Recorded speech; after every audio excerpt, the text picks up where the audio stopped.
जसपाल भट्टी साहब अपने जिस तरीके से उन्होंने अपने काम से अपने नाम को बड़ा किया, उनका एक फॉर्मेट था, उनकी एक अदायगी थी। उन्होंने चाहे उल्टा पुल्टा से लेके, और हमें एक फिल्म में उनके साथ सौभाग्य मिला था, कोई मेरे दिल से पूछे, ईशा देओल की पहली फिल्म थी, और एक हमारा पूरा ट्रैक था भट्टी साहब के साथ।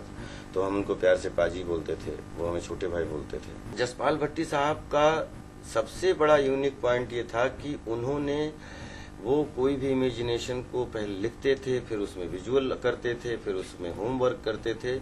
और भट्टी साहब जो है खुद की एक अपनी ऐसी ब्रांड थे जिसमें ये नहीं कहा जा सकता कि वो कॉमेडी करते थे या ट्रेजिडी करते थे, लेकिन उनकी टाइमिंग में इतनी अचूक थी।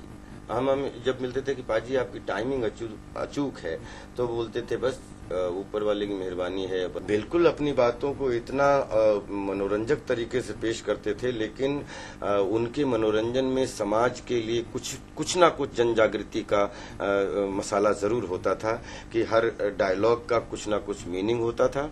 और उसी की वजह से तो हम सब, जब टीवी भी नहीं उतना फेमस था, उस समय भी जसपाल भट्टी साहब टीवी से ज्यादा फेमस थे।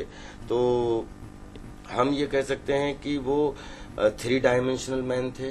वो कंप्लीट एक अच्छे रिस्पांसिबल नागरिक थे हमारे देश के, और मनोरंजन के प्रति इतने कमिटेड थे कि मनोरंजन की जो सेवा उन्होंने की है उसमें अलग अलग सिचुएशन में जाके, अलग अलग सब्जेक्टों पे जाके उन्होंने व्यंग करके, कभी हंसा के, कभी अपनी मजाक उड़ा के, तो कभी किसी की मजाक उड़ा के, लेकिन किसी को बुरा ना लगे, इस तरीके की वो तालमेल बिठाते थे। वो सिर्फ भट्टी साहब ही कर सकते थे। दूसरा